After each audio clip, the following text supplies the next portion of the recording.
Venice, such a mass of recollection now hangs about those two worn syllables, it seems to me half madness to attempt to rouse some feeling from the word. The years have intervened and cut me off from all that pristine sky and sea and light.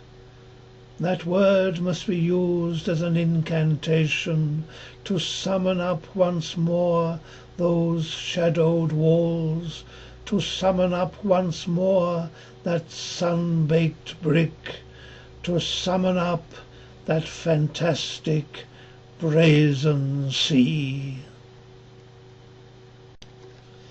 It is now 3.5 years since I entered the city. The sea was like a moving sheet of molten silver.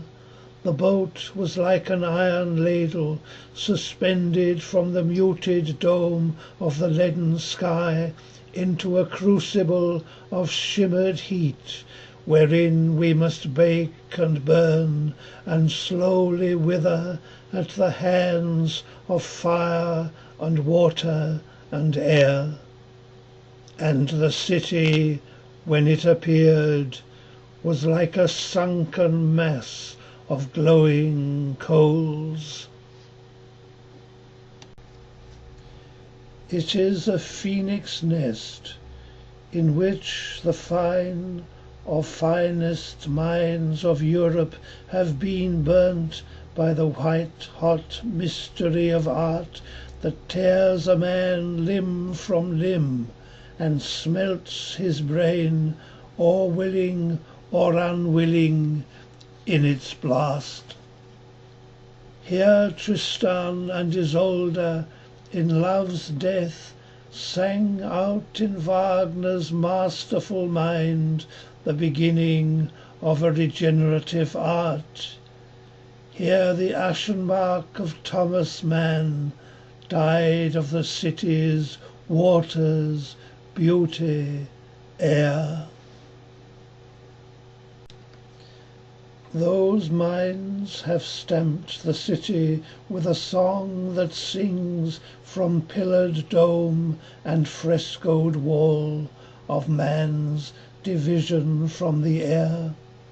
To write the which, each column and buttress must spire and glance at the shell of the changing sky.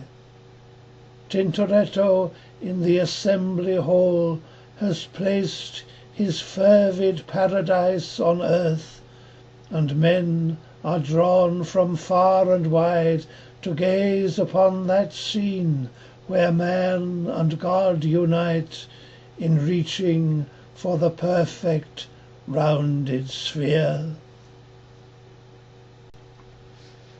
Who has not seen his private dream mirrored in the symbolic waters? Men of science have told us the lake's an archetypal image for the unconscious mind. The Doge in former times was married to the sea. And mark this well, the city stands at the precarious, wavering edge where land and water combine, where sudden visions or tremendous ecstasies can cast down the solid firmament in one huge wash. The transfigured, dancing heart of Venice wavers on the razor's edge, dividing time from eternity. Old canvases, by day or night, touched by aesthetic hands, may burst the grasp of temporality and blaze before the initiate eyes. Reversed across time's waters, you may hear the Monteverdi Vespers sung as they were sung 300 years ago. Venice wears her many subtle veils but lightly. Saint Mark, in his Alexandrian tomb, when turning in his eternal sleep, caused such a fragrance to blossom on the air as all the Egyptian spices could not make, nor a million summer flowers. And they took the body and brought it to Venice, and built a city for its tomb, built in alabaster and porphyry and marble. And that scent was smelled across all Europe, and savages came to stare. It is my city of the mind.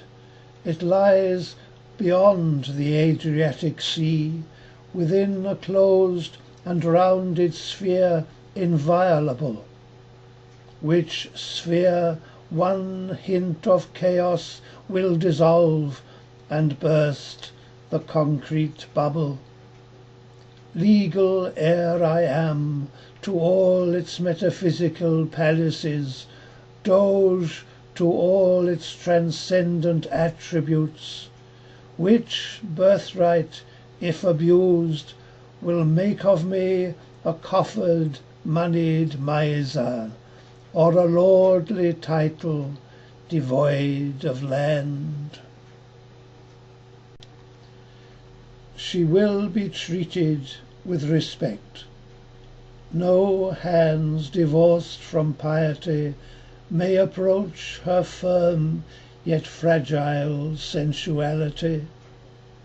That flame that wavers at the inartistic touch will grow firm and strong and straight to men who, brought to their knees by this vision of strength triumphant in an enfeebled world, can accept what she most bountifully gives, enter the sentient flame, then outward shoot across those mystic dancing waters.